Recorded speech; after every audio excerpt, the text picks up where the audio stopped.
Hit and run कानून पहले क्या था और अब इसमें क्या चेंजेस कर दिए गए हैं, आइए आज हम जानेंगे। हिट एंड रन केस बढ़ता हुआ छोड़कर कोई भाग जाता है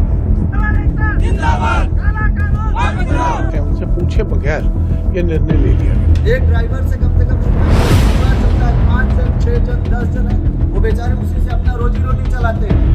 दोबारा कोई नया ड्राइवर नहीं बनना चाहेगा, दोबारा कोई नया ड्राइवर नहीं बनना चाहेगा।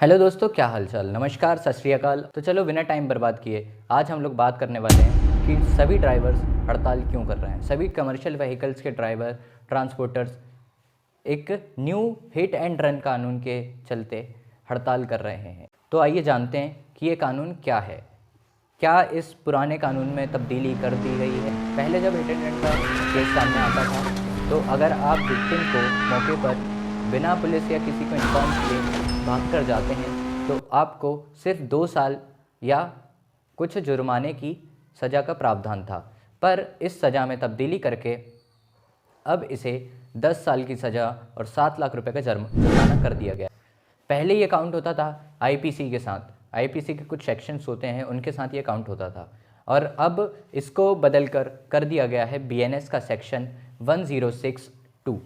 तो ये पूरा कानून हिट एंड रन का नया लॉ क्या कहता है और क्या इसमें तब्दीली कर दी गई है सरकार द्वारा, आइए जानते हैं इस वीडियो के माध्यम से। देखिए, इसकी ज़रूरत इसलिए आन पड़ी क्योंकि अक्सर ऐसा देखा जाता था कि हिट एंड रन केसेस में एक्सीडेंट के बाद ड्राइवर किसी तरह से वहाँ से भाग जाता था अपने व्हीकल के साथ।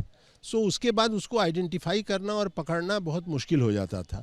तो जिसका डेथ हुआ, जो एक्सीडेंट का विक्टिम हुआ, उसको कोई जस्टिस तो मिल नहीं पाता था। तो इसके लिए सरकार ने और गवर्नमेंट ने ये प्रोविज़न लाया है कि अगर आप भागेंगे तो आपको मैक्सिमम पनिशमेंट 10 साल होगी, और अगर आप नहीं भागते हैं, आप स्पॉट पर ही हैं और एक्सीडेंट हुआ है आपके व्हीकल से और आपने विक्टिम को हेल्प करने की कोशिश की है, देन इन दैट केस आपका केस कवर्ड होगा 104 पार्ट सब सेक्शन 1 से, और आपको 5 साल की ही सज़ा, अप टू 5 साल, मतलब कि कम भी सज़ा आपको दी जा सकती है। यानी कि जैसे कि पटना के हाई कोर्ट के पूर्व न्यायाधीश वीएन सिन्हा जी ने बताया कि ये पूरा कानून क्या है। इसमें अगर ड्राइवर विक्टिम को मौके पर छोड़कर जाता है तो उसे 10 साल की सज़ा और 7 लाख रुपए का जुर्माना दिया जाएगा। अगर विक्टिम की मदद की जाती है ड्राइवर द्वारा तो उसे 2 से 5 साल की सज़ा होगी।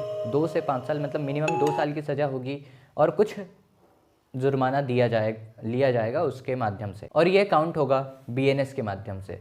बीएनएस क्या है? बीएनएस है भारतीय न्याय संहिता, जो कि इंडियन पीनल कोड को रिप्लेस करती है।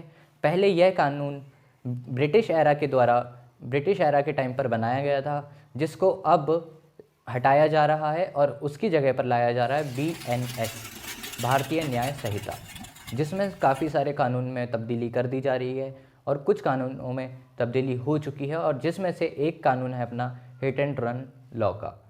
तो क्या एक्सीडेंट में ड्राइवर को इतने साल की सज़ा और इतना जुर्माना देना सही है? क्योंकि तो वो अगर इतना जुर्माना दे सकता और इतने साल की सज़ा भाई अगर वो भुगत सकता तो भुगतेगा, तो उसके परिवार का क्या होगा?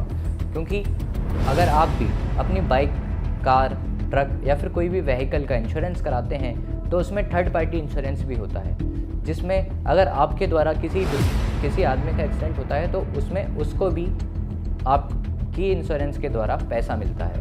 और हमारा सवाल यह भी है कि अगर ड्राइवर से कोई बाय चांस कोई एक्सीडेंट होता है तो अगर वह वहाँ पर उतरेगा तो वह ड्राइवर मॉब लिंचिंग का शिकार होगा। अगर वो मौके पर उतरता है ट्रक से या फिर किसी भी अपने व्हीकल से उतरता है और विक्टिम को देखता है कि भाई क्या हुआ है, ज़िंदा है, मर गया, तो पब्लिक ही उसको मार देगी। इसी डर के चलते हुए ड्राइवरों द्वारा हड़ताल की जा रही है कि अगर आप विक्टिम को किसी वजह से, किसी अपने पर्सनल रीज़न से जानबूझकर एक्सीडेंट करते हैं, मौत का प्रावधान भी था। और इसमें तो मौत के बराबर ही दिया जा रहा है, 10 साल की सज़ा मौत से कम नहीं है, क्योंकि उसका परिवार क्या करेगा। और क्या ये कानून सिर्फ कमर्शियल व्हीकल्स के लिए है? अगर आपको इस बारे में जानकारी है तो कमेंट में अपनी राय दीजिएगा, और आने वाली अन्य वीडियोज़ के लिए चैनल को सब्सक्राइब कर लीजिएगा और वीडियो को लाइक कर दीजिएगा और अपने सभी मित्रों, सभी दोस्तों के साथ शेयर कर दीजिएगा। Thank you.